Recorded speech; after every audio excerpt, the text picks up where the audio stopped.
Hola, hola a todos, queridos amigos, hermanos, bienvenidos. Feliz sábado para cada uno de ustedes. Espero que estén teniendo un hermoso día. Para poder comenzar el día de hoy, vamos a hacer un pequeño resumen sobre lo que vimos la semana pasada. Hemos estado estudiando, bueno, ya empezamos la semana pasada a estudiar el juicio de los vivos para poder determinar si es que ya estamos en el juicio de los vivos, que personalmente creo que es así, basándome en lo estudiado y saber cuándo comenzó el juicio de los vivos, ¿ok? Así que vamos a seguir desenmarañando todo esto, vamos a seguir escudriñando tanto la Biblia como también los escritos de Ellen White, en donde nos da cierta luz al respecto de este tema. Así que vamos a hacer primero una oración para que sea Dios quien dirija esta reunión y que todo lo que hablemos sea netamente palabra de Dios. ¿Ok? Así que ahí donde están, cada uno puede postrarse de rodillas o inclinar sus rostros para poder orar. Padre Santo que estás en el cielo, santificado sea tu nombre, Señor. Padre, te damos gracias por este hermoso sábado que tú nos regalas. Y de antemano queremos pedirte perdón, Señor, si es que hemos hecho un mal uso de tu don. Queremos que tú nos limpies, Señor, que limpies nuestros corazones y limpies nuestras mentes de toda la basura que pueda estorbar, para que el mensaje que tú quieres entregar el día de hoy pueda ser sembrado en tierra buena, Señor, y que pueda dar fruto. Te rogamos que tu Santo Espíritu descienda sobre cada uno de nosotros y sobre todo sobre mí, Señor, para que las palabras que yo hable sean tus palabras, Señor. Todo esto te lo pido, no confiando en mis méritos, sino confiando en los méritos de Jesús, nuestro único Salvador. Amén. Amén. Excelente. El juicio de los vivos. Vamos a hacer un pequeño repaso de lo que vimos la semana pasada, así super flash, para que puedan ponerse en sintonía. Todos aquellos que se lo perdieron lo pueden ver en nuestro canal de YouTube, Ministerio del Cuarto Ángel Chile, o también en mi Facebook. Lo pueden buscar ahí. Muy bien. Cita de Ellen White de Maranata, el Señor viene, esta devocional, ¿verdad? Matutina, donde cada día tenemos una meditación para poder leer. En una de estas meditaciones, en la página 248, nos decía, en el tiempo señalado para el juicio, al fin de los 2300 días, en 1844, empezó la obra de investigación y el acto de borrar los pecados.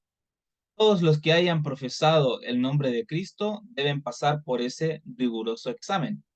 Tanto los vivos como los muertos deben ser juzgados, de acuerdo con las cosas escritas en los libros, según sus obras. El juez dijo, todos serán justificados por su fe y juzgados por sus obras. Hay algo que me gustaría decir ahora como un paréntesis, porque por ahí muchas personas dicen, ¿cómo es eso de borrar los pecados? Si ya solamente yo al pedirle perdón a Cristo, mis pecados son perdonados, ¿verdad? Exactamente, nuestros pecados son perdonados, pero todo lo que nosotros hacemos está escrito en el libro del cielo.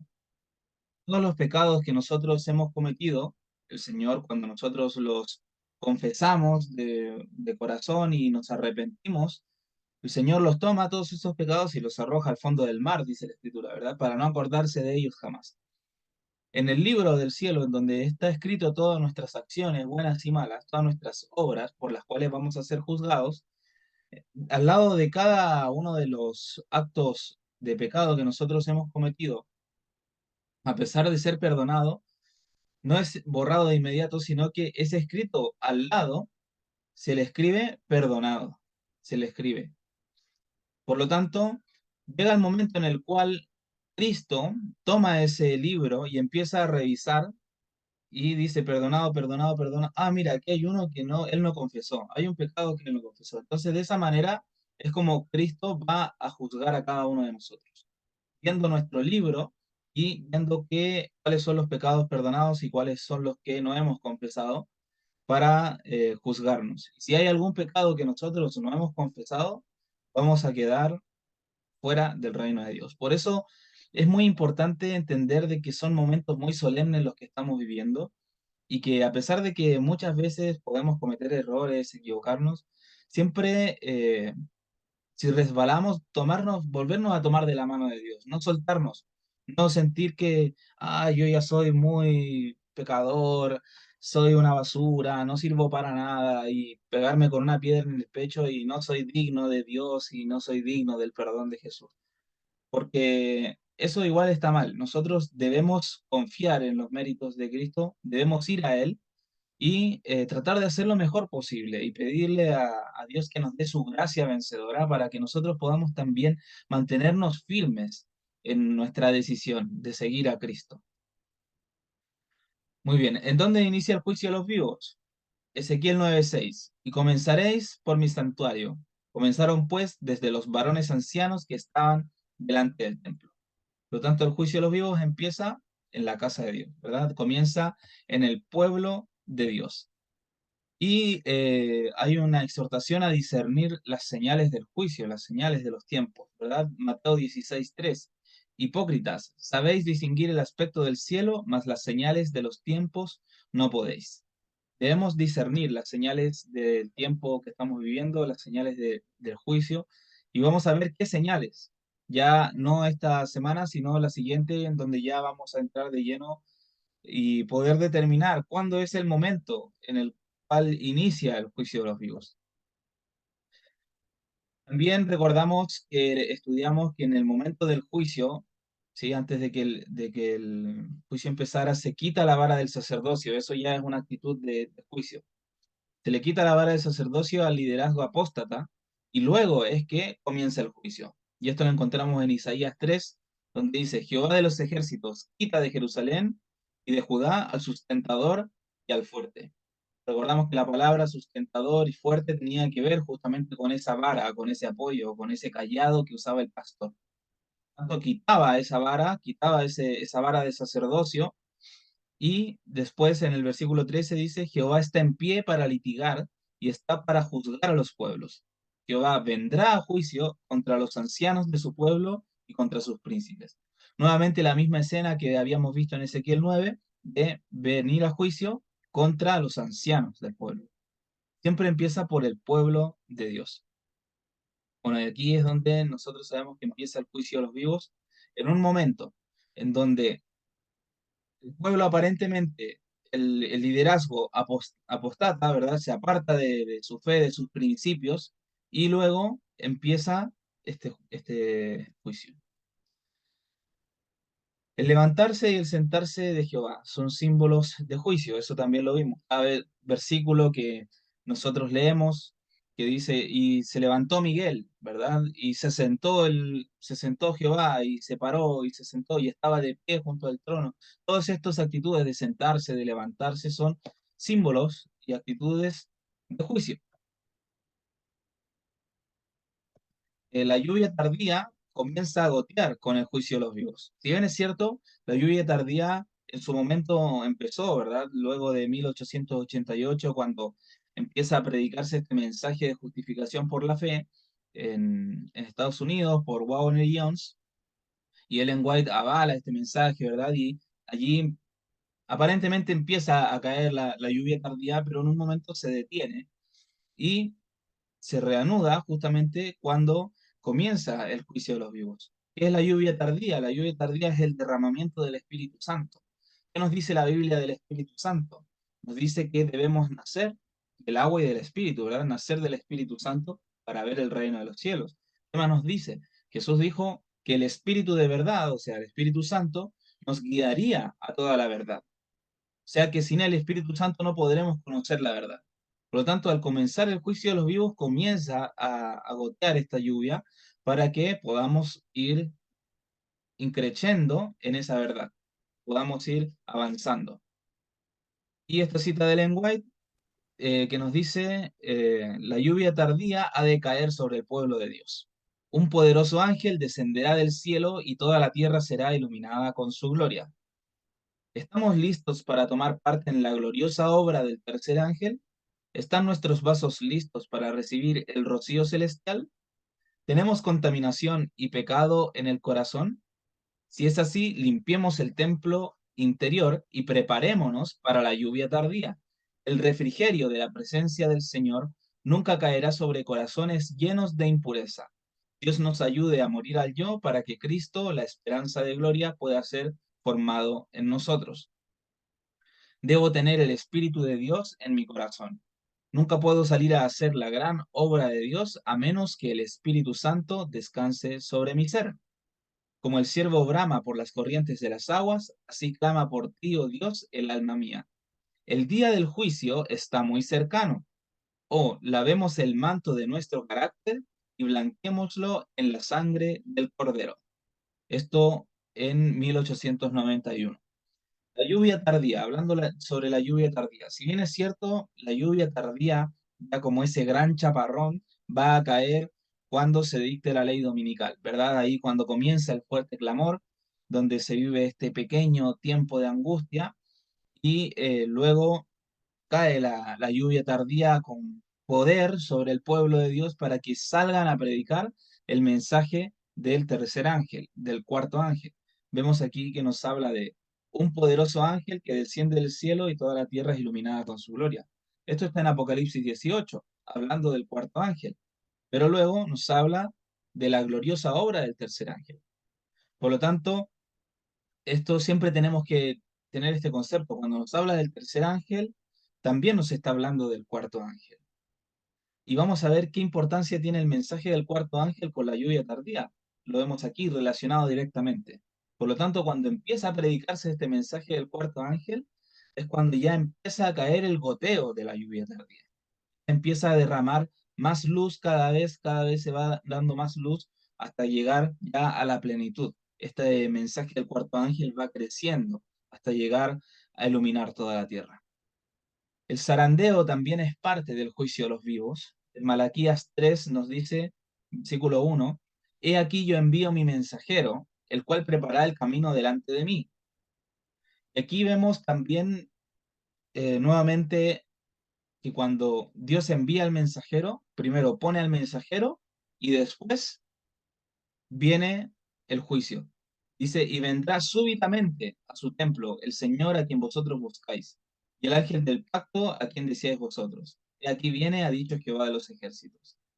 Vendrá súbitamente a su templo, o sea, rápidamente. ¿Qué es esto? De entrar al templo así tan rápidamente como actitud de juicio. Ya después los versículos siguientes nos dicen, se sentará para afinar a los hijos de Leví como a oro y como a plata, ¿verdad? Ustedes pueden leer ya después todo el capítulo 3 de Malaquías, donde nos habla acerca de esto, nos habla de los diezmos. Es muy interesante este capítulo y cómo lo relaciona con, tanto como en el tercer Elías, que es este mensajero que se levanta y luego viene el juicio, y también juntamente con el mensaje final para el pueblo de Dios, como el mensaje del cuarto ángel.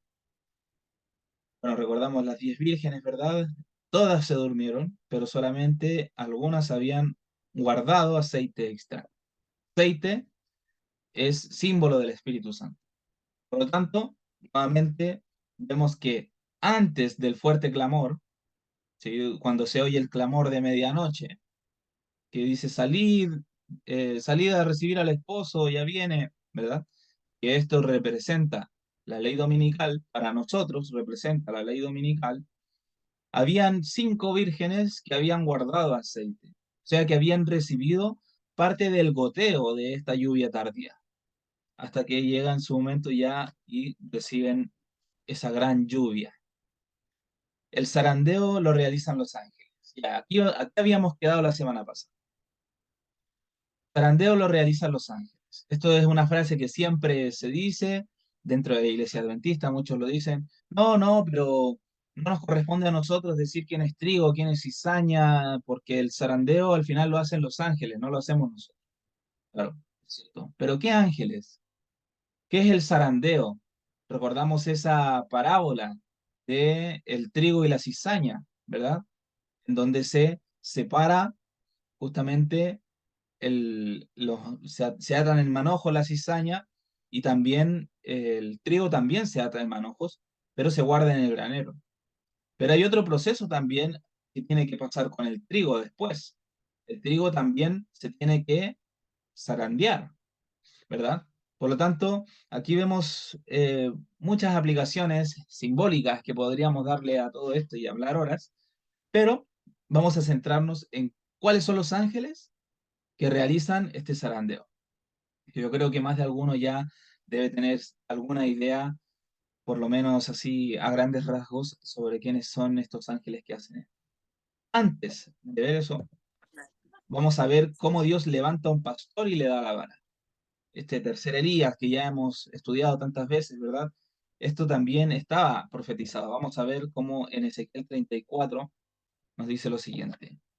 Vino a mí palabra de Jehová diciendo, Hijo de hombre, profetiza contra los pastores de Israel.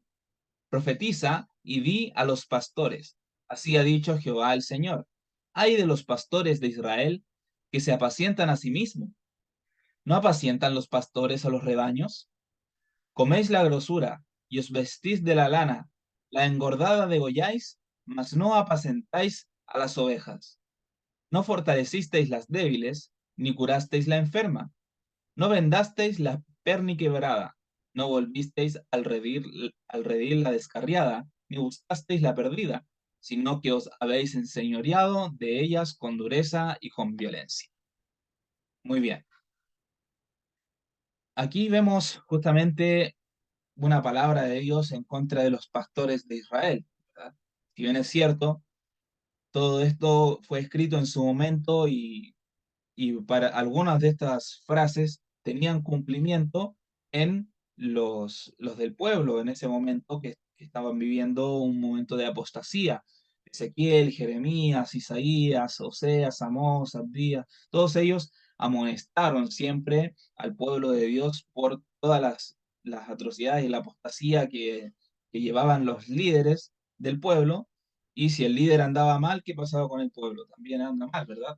Eso es sumar uno más uno. Pero aquí vamos a ver más adelante leyendo que nos está hablando también del juicio de los vivos. Está hablando del juicio de los vivos. Entonces, aplica para el tiempo presente. Aplica para el tiempo presente. Estos ayes son contra los pastores de el profeso pueblo de Dios, del pueblo adventista. Dice, y andan errantes por falta de pastor. Son presa de todas las fieras del campo y se han dispersado. Anduvieron perdidas mis ovejas por todos los montes, y en todo collado alto y en toda la faz de la tierra fueron esparcidas mis ovejas. Y no hubo quien las buscase, ni quien preguntase por ellas. Bueno, aquí hay algo muy interesante y que si nosotros leemos esto en paralelismo con Malaquías 3, vamos a encontrar algo que, bueno, solamente para los que verdaderamente quieren entenderlo lo van a comprender. Aquí estamos viendo pastores que se engordan a sí mismos, ¿verdad? Que comen y curan la degollada, perdón, la engordada la degollan y no apacientan las ovejas, sino que simplemente ellos se están enseñoreando y están engordándose todo el tiempo a sí mismos, o sea, se están llenando y llenando solo ellos. En paralelismo con lo que nosotros podemos ver de lo que sería eh, el tiempo presente, tiene que ver también con líderes que solamente están en búsqueda que son codiciosos, ¿verdad? Que están en búsqueda de la ganancia, que están siempre pendientes solamente de lo material, del dinero, etcétera, ¿verdad? Como, oye, y tú no estás diezmando, ¿por qué no das tu diezmo? Etcétera, todo eso. Y en comparación con Malaquías 3 también nos habla del diezmo. Y nos habla de este mensajero que Dios levanta en su momento, ¿verdad? Yo envío mi mensajero delante de mí, versículo 1 de Malaquías 3. Pero luego Malaquías 3:10 y los versículos anteriores, el 8, el 9, nos dice, vosotros me habéis robado, dice Dios. ¿Y en qué me habéis robado? En los diezmos y en las ofrendas. Pero anteriormente habla de un mensajero. Entonces, ¿por qué le dice al pueblo de Israel del tiempo final que le están robando en el diezmo y las ofrendas? Sabemos, y hay evidencias, que los líderes de la iglesia adventista, los tesoreros, están invirtiendo muy mal el dinero de los diezmos, comprando, bueno, acciones en empresas de comida chatarra, comprando, bueno, asociándose con empresas que compran armas e invirtiendo en esas empresas, invirtiendo en gobiernos.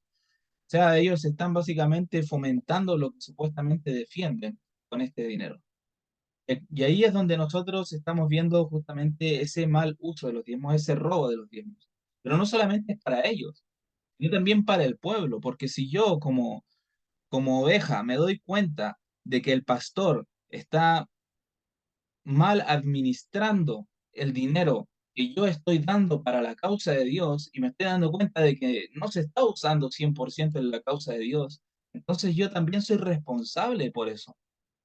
Y debo buscar a quién dar el diezmo que esté haciendo verdaderamente la obra de Dios. Ellen White habló mucho acerca de esto y ella de hecho siempre apoyaba estos ministerios independientes de sostén propio que básicamente lo que hacían era hacer las cosas como debiesen hacerse. Ella no daba sus diezmos a la conferencia general. Entonces, aquí nosotros tenemos que cada uno tomar su decisión. Vemos que en Malaquías 3.1 nos habla de este mensajero del tercer Elías y después más abajo nos dice que le estamos robando los diezmos. ¿Por qué? Porque lo estamos dando en otro lado y no se lo estamos dando al mensajero que tiene la vara. Ahí cada uno que haga lo que más le parezca, ¿no? Pero después no digan que no se los dijeron. Bueno, seguimos. Versículo 10. Vamos a saltarnos algunos versículos para no hacerlo tan largo. Así ha dicho Jehová el Señor, he aquí yo estoy contra los pastores, y demandaré mis ovejas de su mano, y les haré dejar de apacentar las ovejas. Ni los pastores se apacentarán más a sí mismos, pues yo libraré mis ovejas de sus bocas, y no les serán más por comida. Justamente lo que estábamos hablando, ¿no? Porque así ha dicho Jehová el Señor, he aquí yo mismo iré a buscar a mis ovejas y las reconoceré. Recordamos esa frase de Jesús, tengo ovejas que no son de este redil y a las cuales también debo traer. Y aquí nos dice nuevamente, yo mismo iré a buscar a mis ovejas. Y esto en connotación con el tiempo final, obviamente. Como reconoce su rebaño el pastor el día que está en medio de sus ovejas esparcidas, así reconoceré mis ovejas y las libraré de todos los lugares en que fueron esparcidas el día del nublado y de la oscuridad. Y aquí hay una frase clave, el día del nublado y de la oscuridad. Es cuando fueron esparcidas las ovejas. O sea, es cuando quedaron sin pastor, cuando decía que andan errantes por falta de pastor. Es cuando Dios mismo viene a buscar a sus ovejas, cuando Él mismo viene a hacer ese juicio y reclama a las ovejas. El día del nublado y la oscuridad. Y aquí ya tenemos ciertas pistas para entender cuándo es que comenzó el juicio de los vivos. ¿Recuerdan un día, hace muchos años atrás, comenzando el siglo XXI, en Estados Unidos, dos edificios muy altos, mucho humo, mucho fuego, ese día nublado y de oscuridad? ¿Se acuerdan de ese día? Bueno, por ahí va la cosa. Ya vamos a ir dando más información al respecto. Y yo las sacaré de los pueblos y las juntaré de las tierras, las traeré a su propia tierra y las apacentaré en los montes de Israel, por las riberas y en todos los lugares habitados del país. En buenos pastos las apacentaré y en los montes de Israel estará su aprisco. Allí dormirán en buen redil y en pastos suculentos serán apacentadas sobre los montes de Israel. Aquí nosotros tenemos que tener en cuenta que la profecía es literal, se cumple literal, pero también en su lenguaje es simbólico, porque yo no soy una oveja, yo soy un ser humano, ¿verdad? Eso lo entendemos, yo soy un hombre, no soy una oveja. Por lo tanto, cuando nos habla de sacarnos de los pueblos y llevarnos a Israel, no quiere decir que vamos a ir todos a Israel y vamos a vivir allá y vamos a estar en los montes de Israel, sino que tiene que ver con lo que significa Israel, el significado de ese nombre, ir a Dios. Israel No recuerdo en este momento el significado, pero si no me equivoco es el fuerte de Dios, algo así es el significado, no estoy seguro, pero ustedes lo pueden buscar en el Strong y cada vez que vean donde se menciona algún país o algún pueblo, una ciudad, en la profecía, entender de que también tiene un significado simbólico por el significado del mismo nombre o de la misma palabra. Yo apacentaré mis ovejas. Nuevamente nos dice, yo las sacaré, yo apacentaré mis ovejas y yo les daré aprisco, dice Jehová el Señor. Yo buscaré la perdida y haré volver al redil la descarriada. Vendaré la perniquebrada y fortaleceré la débil, mas a la engordada y a la fuerte destruiré. Las apacentaré con justicia. Pues en cuanto a vosotras, ovejas mías, así ha dicho Jehová el Señor. He aquí yo juzgo entre oveja y oveja, entre carneros y machos cabríos. Juicio de los vivos. ¿Y por qué hago énfasis en donde dice yo las sacaré, yo apacentaré, yo les daré aprisco, yo buscaré? Está hablando Jehová, Jesús, ¿verdad? El juez. Yo apacentaré, nos dice. Él mismo. Yo vendré a ustedes, ¿verdad? Para juicio. Ya netamente eso se repite y se repite y se repite. Pero ¿de qué manera es que Jesús viene? Jesús nos apacienta, Jesús nos buscará. Hay un pasaje de Segunda de Pedro, no sé si es primero o Segunda de Pedro, creo que es Segunda de Pedro, en donde nos dice que Jesús fue en el Espíritu a predicar a los antediluvianos, ¿verdad?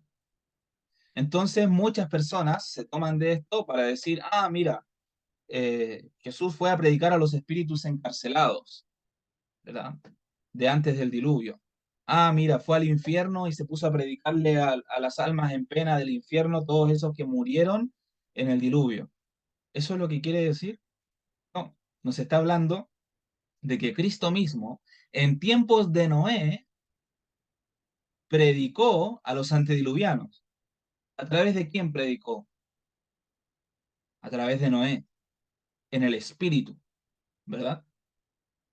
En el Espíritu Santo vino sobre Noé y predicó a los antediluvianos. Eso es lo que nos quiere decir ese pasaje.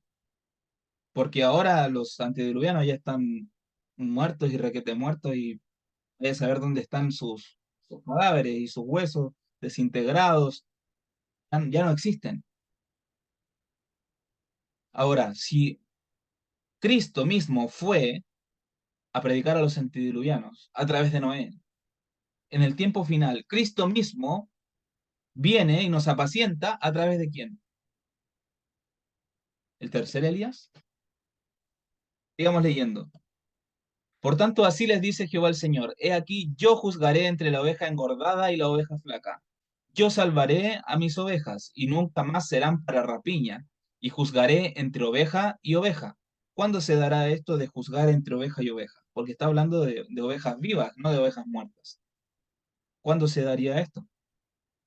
Juicio de los vivos. ¿Qué nos dice después? Y levantaré sobre ellas a un pastor, y él las apacentará. A mi siervo David.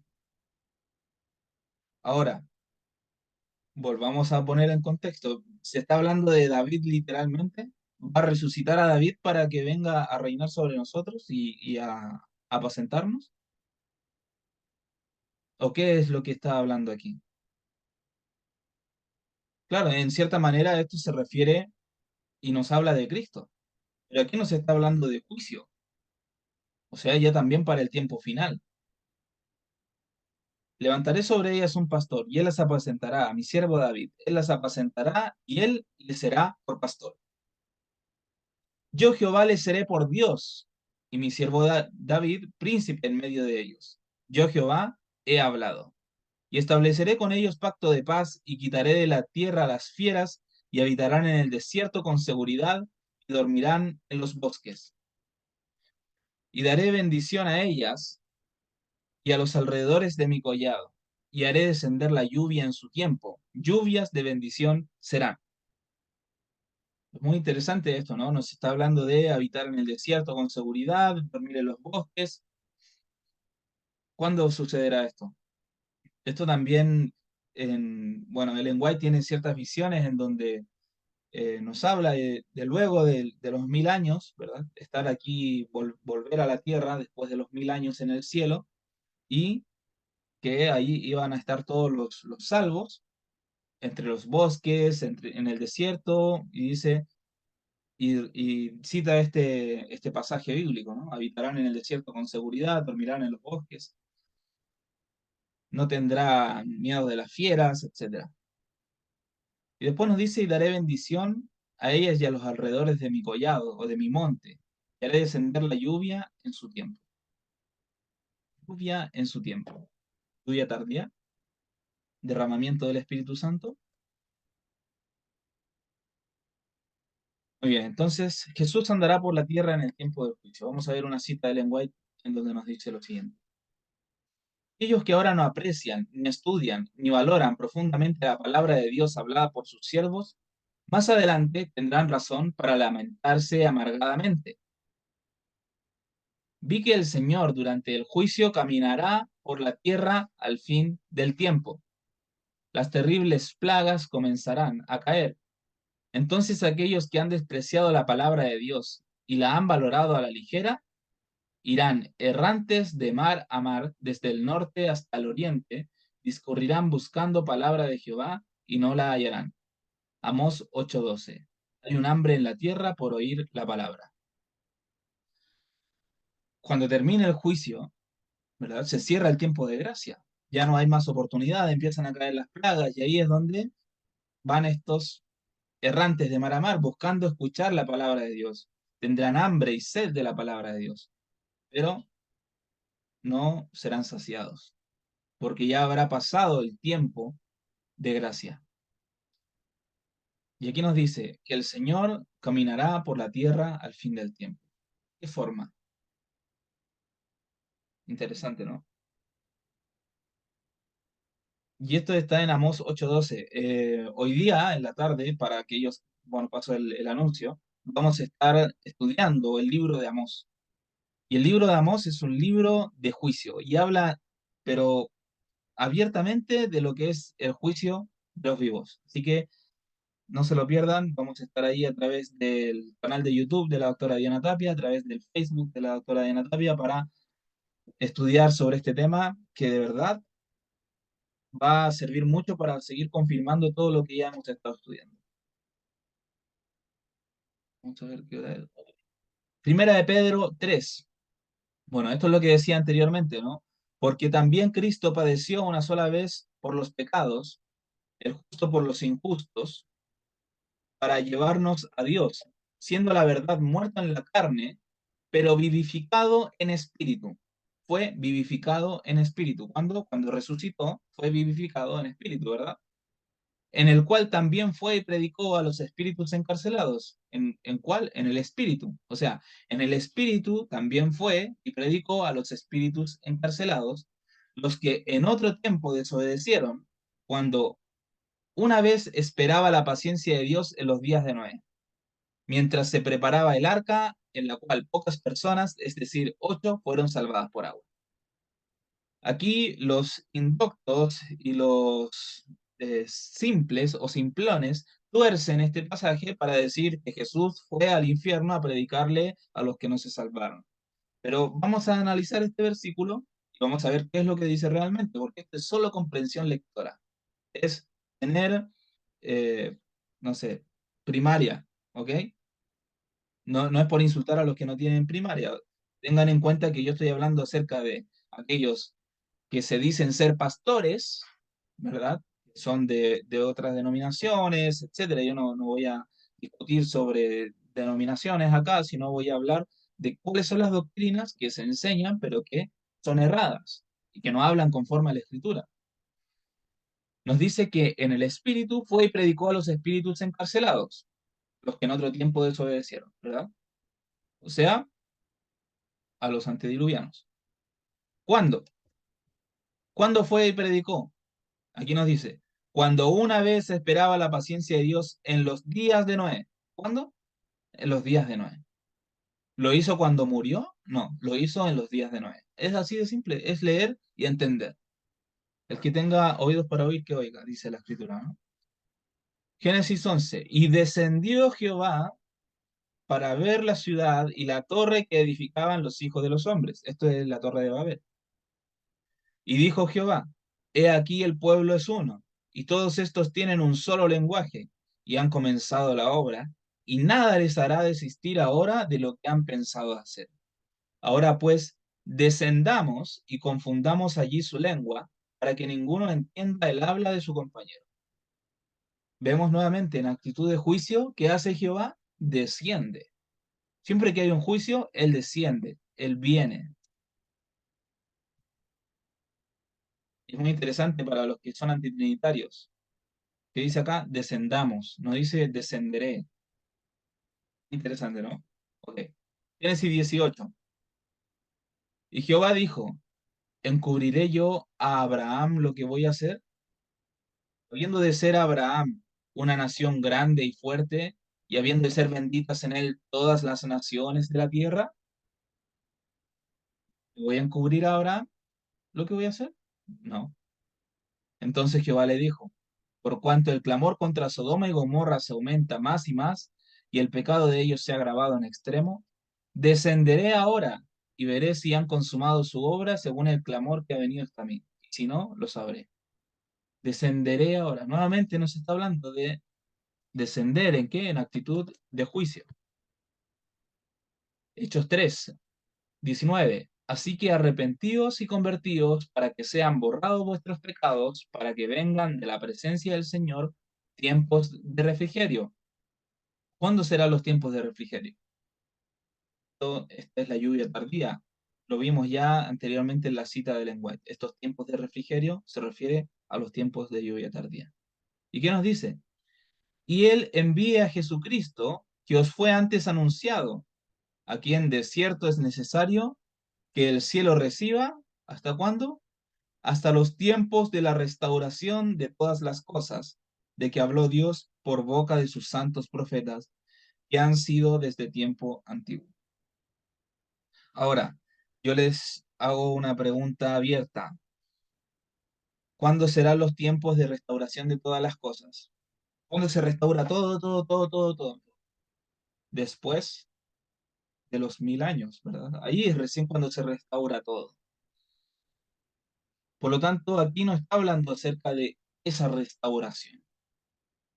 Aquí no se está hablando de otra restauración, porque nos dice que Jesucristo será enviado y que es necesario que el cielo reciba o que el cielo retenga, o sea, que va a estar en el cielo todo el tiempo hasta los tiempos de la restauración de todas las cosas. ¿Qué dijo Jesús del tercer Elías? Mateo 17, 10 en adelante.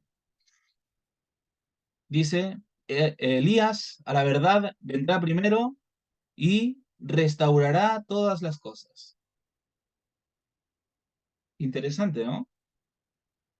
Los discípulos sabían que vendría, que sucedería eso. Esas palabras se las dijo a los discípulos. Ellos sabían de lo que estaban hablando. Muy bien. Apocalipsis 10. Vi descender del cielo a otro ángel fuerte, envuelto en una nube, con el arco iris sobre su cabeza. Su rostro era como el sol y sus pies como columnas de fuego. ¿De quién está hablando aquí? De Jesús, ¿verdad? Y este versículo se aplica a 1844. 1844 fue el momento de el gran chasco, ¿verdad? Pero sucedió algo en el cielo en ese momento. Ese paso del lugar santo al lugar santísimo. Jesús había estado todo el tiempo alimentando a las iglesias, las 7 iglesias, ¿verdad? De Apocalipsis, en donde se nos habla de estas 7 iglesias. Y luego llega un momento en el cual ya estas 7 iglesias, representadas por el candelabro, ¿verdad? Este candelabro de oro, que estaba en el santuario, en el lugar santo, ya después tiene que pasar y entrar al lugar santísimo. 1844. Descendió para juicio. El tiempo de la investigación de Dios ha llegado. El Altísimo descenderá, nuevamente, descenderá para ver lo que los hijos de los hombres han construido. Su poder soberano se revelará, las palabras del orgullo humano serán abatidas. Desde los cielos miró Jehová, vio a todos los hombres desde el lugar de su morada, miró sobre todos los habitantes de la tierra. Jehová hace nulo el plan de las naciones y frustra las maquinaciones de los pueblos. El plan de Jehová permanece para siempre, los pensamientos de su corazón por todas las generaciones. Salmos 33, 13, 14, 10 y 11.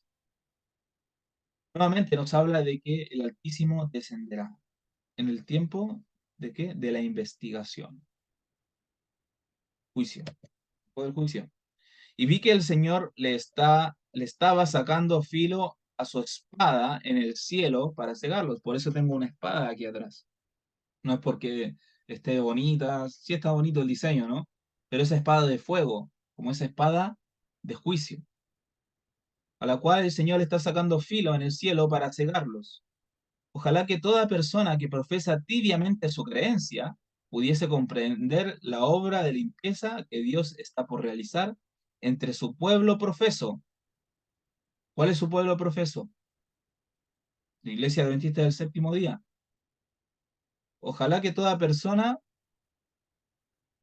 pueda comprender esa obra de limpieza que se está por realizar. ¿Se realizó? Se está realizando. Estimados amigos, no os engañéis acerca de vuestra condición. No podéis engañar a Dios. Dice el testigo fiel, conozco tus obras. Apocalipsis 3:1. El tercer ángel está conduciendo a un pueblo paso a paso cada vez más arriba. A cada paso será probado. La cizaña y el trigo han de crecer juntamente hasta la cosecha, y la cosecha es el fin del tiempo de gracia. Muy bien. Aquí pareciese como que estuviese siendo una contradicción, ¿verdad? Diciéndonos, mira, la cosecha es al fin del tiempo de gracia, o sea, todavía el trigo y la cizaña han de estar juntos. Claro, recordamos que este proceso de siega dura un tiempo. Empieza en un momento y empieza a hacerse toda esta separación, todo este zarandeo, todo este juicio. No va a ser todo en un día, así en un momento, en un minuto, en un segundo, se va a hacer todo el juicio para todos, así todo rápido, así como cuando jugábamos a la escondida, ¿no? Con nuestros amigos y decíamos, un, dos, tres por mí y por todos mis compañeros, así, ya, listo, se acabó todo, en un minuto. No, no va a ser así. Es un proceso que va a llevar un tiempo, que ya empezó y que está ocurriendo, como nos dice acá, esa limpieza, ese zarandeo, en donde se separa todo lo que no sirve, todo ese pasto, toda esa paja que no sirve del trigo, para poder dejar solamente el grano. Pero un remanente quedará. Amós 9. Justamente hoy día vamos a estar estudiando esto. He aquí los ojos de Jehová el Señor están contra el reino pecador, y yo lo asolaré de la faz de la tierra, mas no destruiré del todo la casa de Jacob, dice Jehová. Porque aquí yo mandaré y haré que la casa de Israel sea zarandeada entre todas las naciones, como se zarandea el grano en una criba, y no cae un granito en la tierra. A espada morirán todos los pecadores de mi pueblo, que dicen, no se acercará ni nos alcanzará el mal. Quiere decir que van a morir todos con una espada, todos aquellos, ¿verdad?, que son juzgados y desechados. ¿Eso quiere decir? No. Esa muerte a espada habla de ese desecho, o sea, todos ellos que van a ser atados ya en manojos para ser quemados. Toda esa cizaña que está siendo atada. Ya esta obra está ocurriendo. Oración futura de Israel. En aquel día yo levantaré el tabernáculo caído de David y cerraré sus portillos y levantaré sus ruinas y lo edificaré como en el tiempo pasado. Muy interesante, ¿no? Cerraré sus portillas, levantaré sus ruinas. El hermano Angel en varios temas ha estado presentando la restauración antigua, cómo ese paralelismo entre la obra de Esdras y de Nehemías al restaurar los muros con el tiempo presente. Y nos dice, y lo edificaré como en el tiempo pasado, levantar el tabernáculo caído de David. El otro pasaje nos decía que iba a levantar un pastor a mi siervo David, ¿verdad? O sea, está hablando justamente de un movimiento que él iba a levantar, porque no destruiré del todo a la casa de Jacob. Quedará un remanente, el remanente del remanente. Para aquellos sobre los cuales es invocado mi nombre, posean el resto de Edom, el resto o el remanente de Edom. Recordamos, Edom, hermano de Jacob, pero que era de los enemigos más acérrimos del pueblo de Dios. Eran los que, cuando se llevaron en cautiverio al pueblo de Israel por parte de Babilonia, eran los que estaban más felices y se alegraban y le aplaudían todo esto a Nabucodonosor. Y todos aquellos que escapaban por los caminos, los de Edom los esperaban para matarlos. Verdaderamente eran los más despiadados y eran parientes. Entonces aquí se está hablando que de Edom, de estos parientes, queda un remanente también. Y todas las naciones, dice Jehová, que hace esto. Porque los cielos se embriagará mi espada. He aquí que descenderá sobre Edom en juicio y sobre el pueblo de mi anatema. Llena está de sangre la espada de Jehová, engrasada está de grosura, de sangre de corderos y de machos cabríos, de grosura de riñones, de carneros, porque Jehová tiene sacrificios en Bosra y grande matanza en tierra de Edom. Con ellos caerán búfalos y toros con becerros. Su tierra se embriagará de sangre y su polvo se engrasará de grosura. ¿Saben? Ellen White habla sobre Edom y la identifica con todos los que son parte del protestantismo apóstata. Todos los protestantes. Sabemos que el protestantismo nace de la Reforma Protestante, Martín Lutero, Juan Wycliffe y todos ellos, ¿verdad? Juan Calvino, etcétera, entre otros, que comienzan esta reforma protestante, salen de la Iglesia Católica y empiezan a formar estos grupitos en donde ellos empiezan a congregar, pero aún así llega un momento en 1844 donde se hace una limpieza y se saca todas esas creencias que todos estos grupos protestantes traían de su iglesia madre, ¿no? De la iglesia católica, traían creencias inculcadas, y en 1844 se hace una limpieza. Pero aún así, cuando llega el tiempo final de esta iglesia, que nace en ese momento, la iglesia adventista del séptimo día, también van a apostatar, y ya han apostatado los líderes, ¿verdad? Y se profetizaba esa apostasía. Y vuelven a ser llamados Edom. Se le vuelve a llamar Edom. Y con ellos caerán búfalos y toros con becerros, y su tierra se embriagará de sangre, y su polvo se engrasará de grosura. Bosra, ¿qué significa Bosra? Bosra es la capital de Edom, ¿sí? Que significa cercado, redil, redil. ¿Dónde tiene sacrificios? En el redil.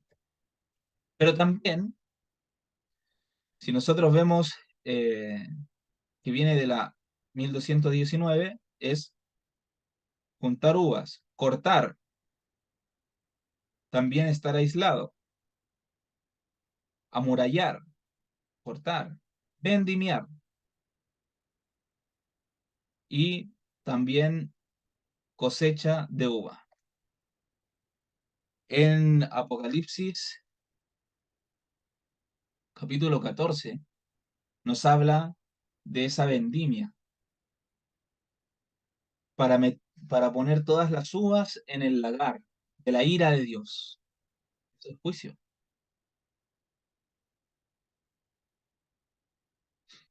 Por lo tanto, vamos a ver cómo es este zarandeo.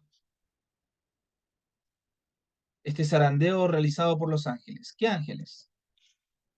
El que preside sobre su iglesia y los destinos de las naciones está llevando a cabo la última obra que debe realizarse en favor de este mundo. A sus ángeles encarga que ejecuten sus juicios. Despierten los ministros, háganse cargo de la situación. La obra del juicio comienza en el santuario.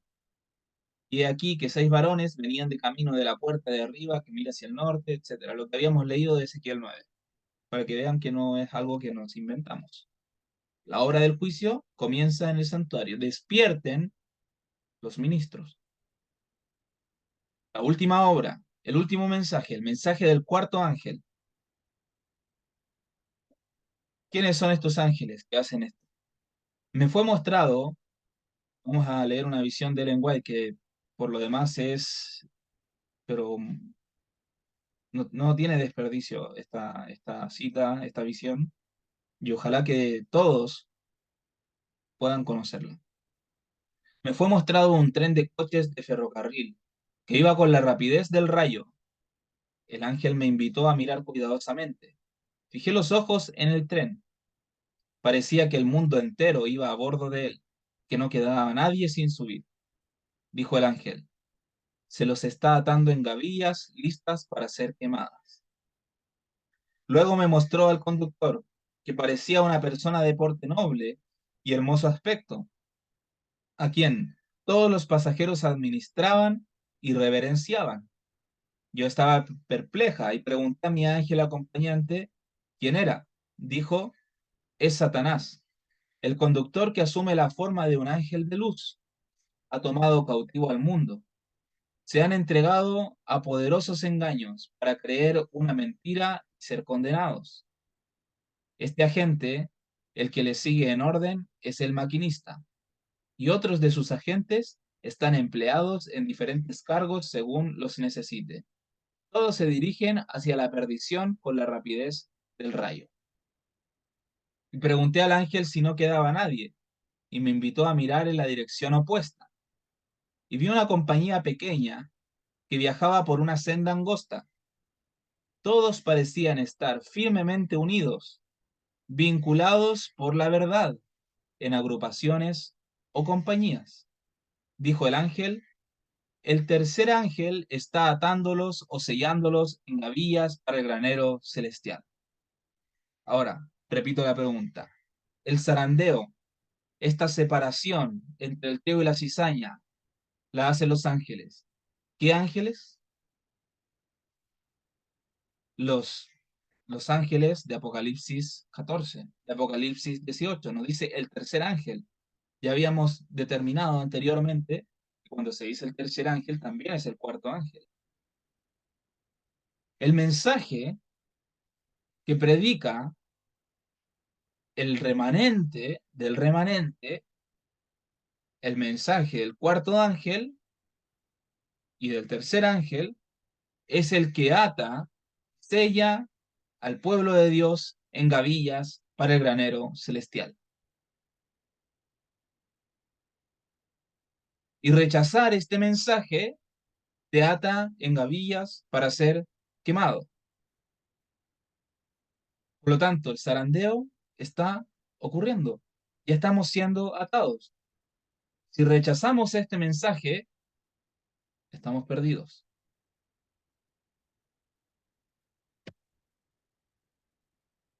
El zarandeo ya ha comenzado. Y vuelvo a poner la última parte de la cita.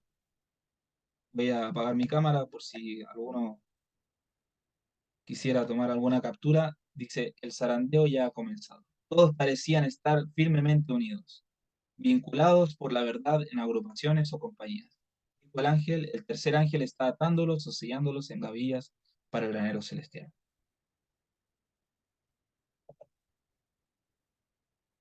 Miqueas 3. Oíd ahora, príncipes de Jacob y jefes de la casa de Israel. ¿No concierne a vosotros saber lo que es justo? Vosotros que aborrecéis lo bueno y amáis lo malo, que le quitáis su piel y su carne de sobre los huesos, y coméis asimismo a la carne de mi pueblo, y les degolláis su piel de sobre ellos, y los quebrantáis los huesos y los rompéis como para el caldero y como carnes en olla. Entonces clamaréis a Jehová, y no os responderá. Antes esconderá de vosotros su rostro en aquel tiempo, por cuanto hicisteis malvadas obras. Así ha dicho Jehová acerca de los profetas que hacen errar a mi pueblo y claman paz cuando tienen algo que comer, y al que no les da de comer, proclaman guerra contra él. Por tanto, de la profecía se os hará noche y oscuridad del adivinar, y sobre los profetas se pondrá el sol, y el día se os entenebrecerá sobre ellos, y serán avergonzados los profetas, y se confundirán los adivinos, y ellos todos cerrarán sus labios, porque no hay respuesta de Dios. Mas yo estoy lleno del poder del Espíritu de Jehová, y de juicio, y de fuerza, para denunciar a Jacob su rebelión, y a Israel su pecado. Es muy interesante este versículo, cómo se compara con Isaías 58, ¿no? Que también es el mensaje del cuarto ángel. Hay alguien lleno del Espíritu de Jehová, y de juicio, y de fuerza, para denunciar a Jacob su rebelión y a Israel su pecado. Oíd ahora esto, jefes de la casa de Jacob, y capitanes de la casa de Israel, que abomináis el juicio y pervertís todo el derecho, que edificáis a Sión con sangre y a Jerusalén con injusticia. Sus jefes juzgan por cohecho, y sus sacerdotes enseñan por precio, y sus profetas adivinan por dinero. Se apoyan en Jehová diciendo, ¿no está Jehová entre nosotros? No vendrá mal sobre nosotros. Es lo que dicen hoy en día los líderes. No, no, Dios está con nosotros, no debemos dudar de que eso es así. Paz y seguridad. Por tanto, a causa de vosotros, Sión será arada como campo, y Jerusalén vendrá a ser montones de ruinas, y el monte de la casa como cumbres del bosque. Sión será arada. ¿Para qué se realiza el arado? El arado es para poder luego sembrar, ¿verdad? Para preparar la tierra para el sembradío, para la lluvia. Sión será arada, siendo arada. Sofonías 1, 12. Acontecerá en aquel tiempo que yo escudriñaré a Jerusalén con linterna y castigaré a los hombres que reposan tranquilos como el vino sentado, los cuales dicen en su corazón, Jehová ni hará bien ni hará mal. Escudriñaré a Jerusalén con linterna. Escudriñar, ¿qué significa? Significa esconderse uno mismo o máscara, buscar, deformar, disfrazar, esconder, escudriñar, inquirir exactamente, investigación, registrar. Vamos a leer solo las partes que están en rojo para no atrasarnos tanto. Investigación exacta también significa. Investigación exacta. Arar en linterna. ¿Qué significa linterna? Linterna viene de la idea de destello de surco fresco. Estoy leyendo aquí la segunda línea. Destello de un surco fresco, arar el suelo. Eso significa linterna. Y vamos a ver cómo tiene una similitud,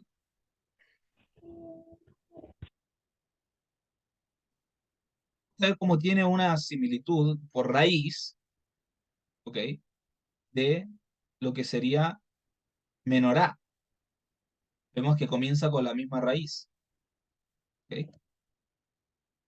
¿Y qué significa menorá? Ya que aquí nos dice que significa brillar, fuego ardiente, quemar. Menorá es el candelero, el candelabro de los 7 brazos que estaba en el santuario. Pero también significa yugo para arar. Por lo tanto, aquí estamos hablando de este escudriñamiento con linterna, esta investigación exacta, tiene que ver justamente con que Sion será arada como campo y van a ser castigados todos aquellos que dicen en su corazón, Jehová no hará ni bien ni mal. También tiene que ver con este yugo. ¿Quién dijo? Mi yugo es fácil y ligera mi carga. Haz mi yugo sobre vosotros. ¿Estamos tomando el yugo de Cristo para poder arar a Sion? Porque si bien es cierto, el zarandeo lo realizan los ángeles. Pero nosotros debemos hacer algo. denunciar a Jacob su rebelión y a Israel su pecado. ¿Estamos haciendo? ¿Estamos arando, Sion? Porque el mensaje del cuarto ángel es el que hace este zarandeo, el que los ata en gavillas. Pero el mensaje del cuarto ángel no se va a predicar solo. La caída de Babilonia no será completa, sino cuando la iglesia se encuentre en este estado y la unión de la iglesia con el mundo se haya consumado en toda la cristiandad. El cambio es progresivo y el cumplimiento perfecto de Apocalipsis 14:8 está aún reservado para lo porvenir. La iglesia adventista no es Babilonia, te dicen. ¿De verdad? ¿De verdad creen eso? Estaba leyendo en Amós 3, versículo 6, donde nos dice, perdón, Amós 3,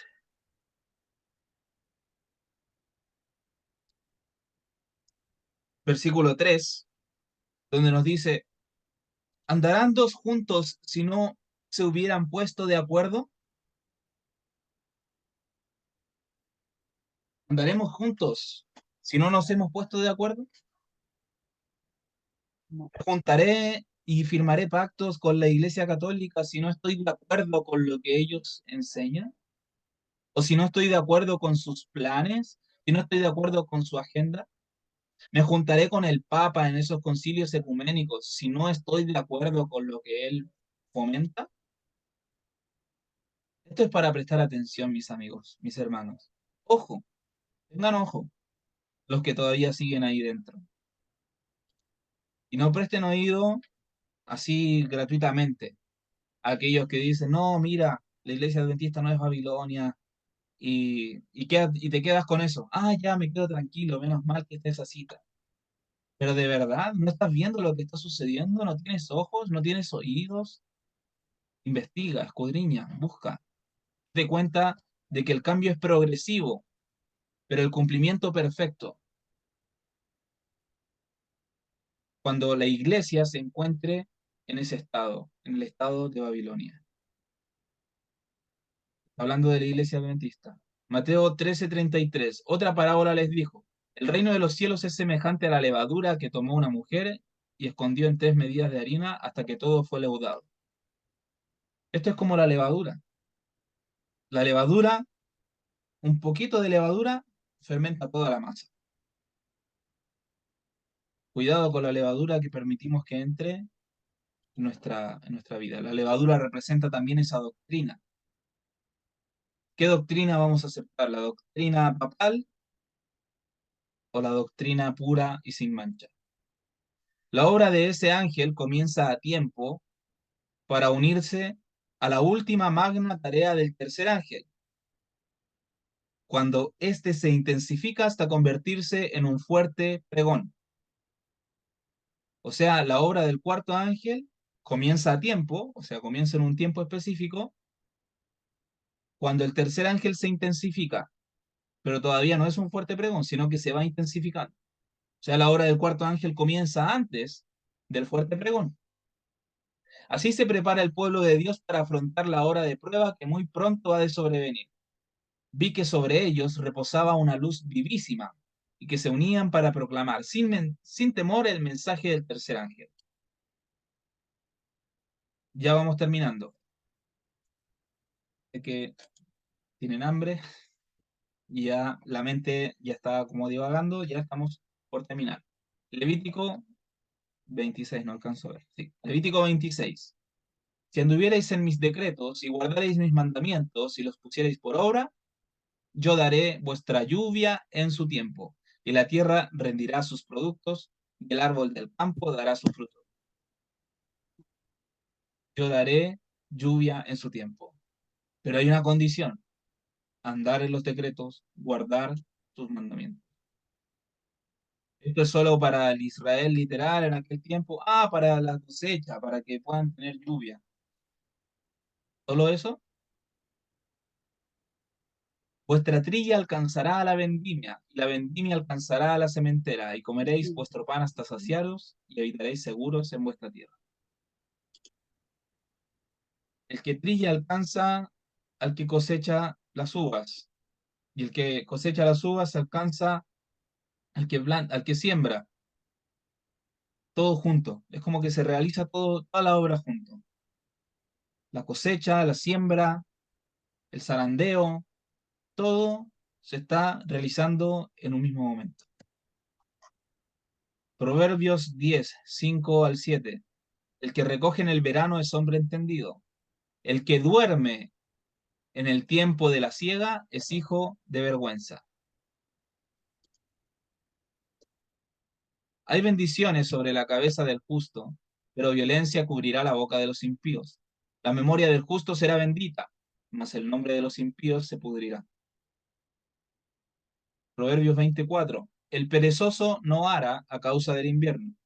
Pedirá pues en la siega y no hallará. No hallará. Jeremías 8, 20.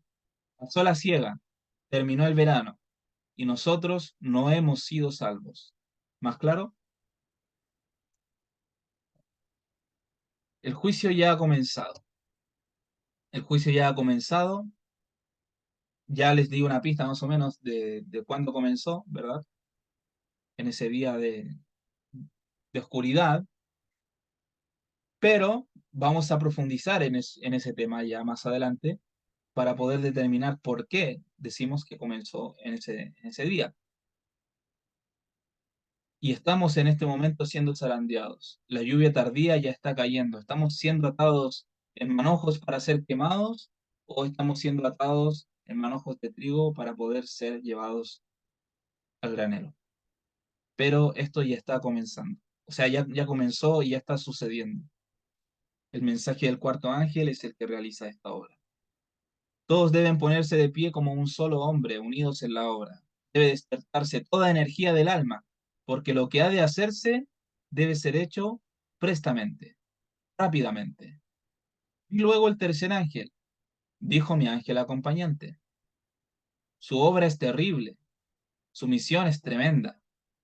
Es el ángel que ha de separar el trigo de la cizaña y sellar o atar el trigo para el granero celestial. Estas cosas debieran absorber completamente la mente y la atención. ¿Cuál es la obra del tercer ángel? Separar el trigo de la cizaña. ¿Cuál es la obra del cuarto ángel? La misma misión. ¿Estamos conscientes de esto? Y pongo este diagrama aquí como, básicamente como un paralelismo de que es todo lo mismo. El juicio de los vivos implica todo lo demás. Y son perfectamente intercambiables. Si hablamos de lluvia tardía, también hablamos de juicio de los vivos. De fuerte pregón, del zarandeo, el sellamiento. Fin del siglo, la venida de Cristo. La venida de Cristo ya ha comenzado.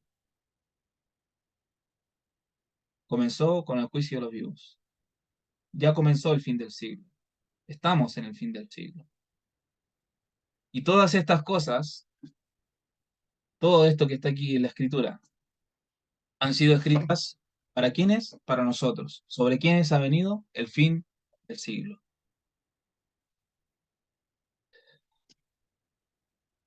Y para terminar ya con este versículo.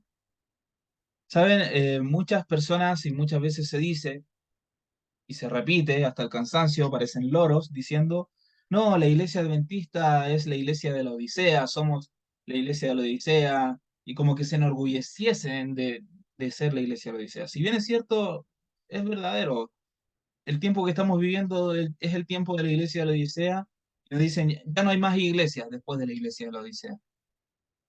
¿Verdad? ¿Esto es así? ¿Cuál es el llamado del ángel del testigo fiel?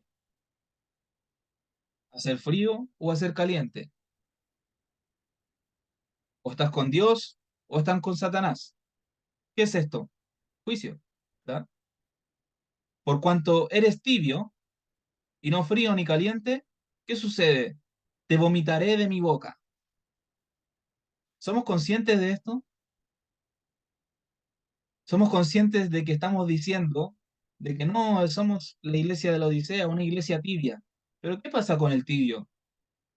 ¿Qué hace Dios con el tibio? Lo vomita. O sea, ¿estás diciendo que eres una iglesia vomitada de la boca de Dios? Esto es así. Dios vomita a la iglesia de la Odisea. ¿Por qué? Porque no es ni fría ni caliente. Porque anda ahí cuchicheando con el Papa y jugando a la ronda y por el otro lado diciendo, no, paz y seguridad. No hay una consecuencia. Estoy hablando del liderazgo. Y si el liderazgo anda mal, la historia, en la Biblia, lean la historia de Jeroboam, lean la historia de Roboam, lean la historia de Saúl, lean la historia del rey Acab.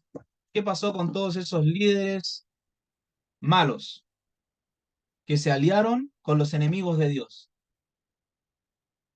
¿Qué sucedió con el pueblo que dirigían esos líderes? No, el pueblo siguió el camino verdadero.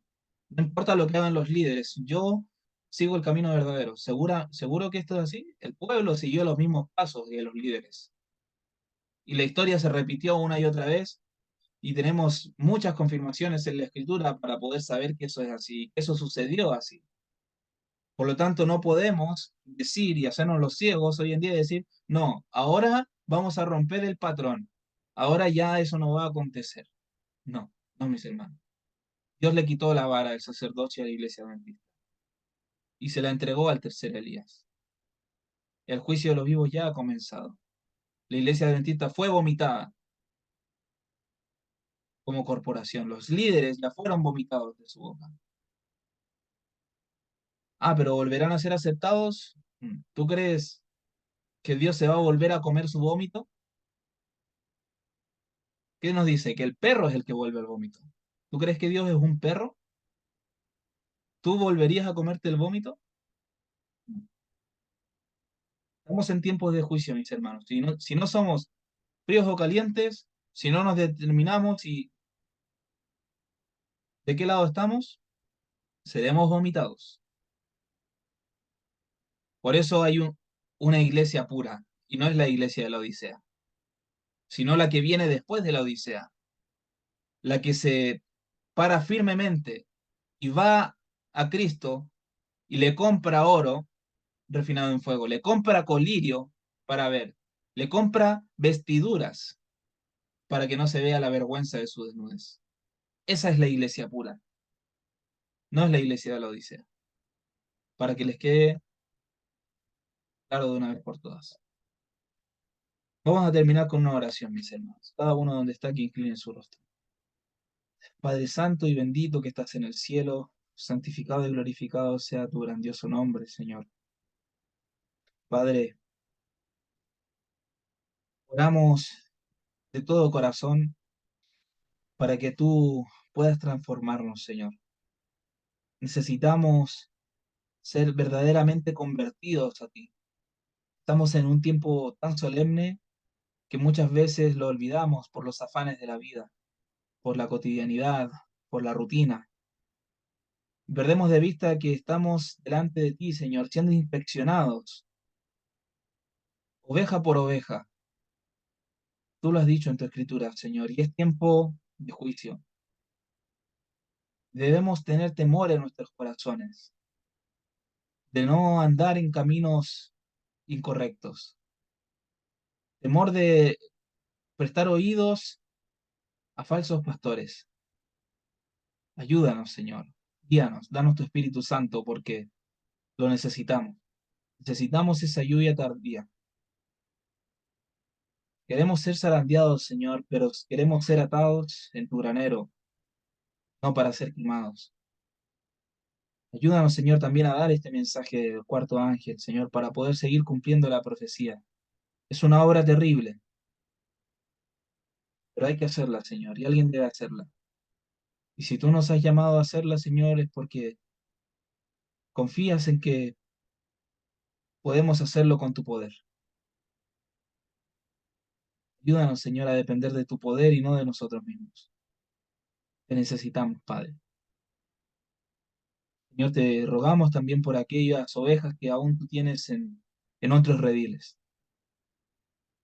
Que tú prepares sus corazones para que puedan aceptar este mensaje, Señor, para que no se pierdan.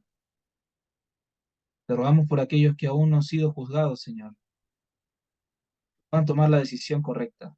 Nuestros amigos que están en la iglesia adventista, que aún no se dan cuenta, Señor, del tiempo que estamos viviendo.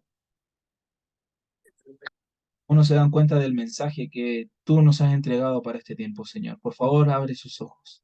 Te rogamos, Padre, por cada uno de ellos.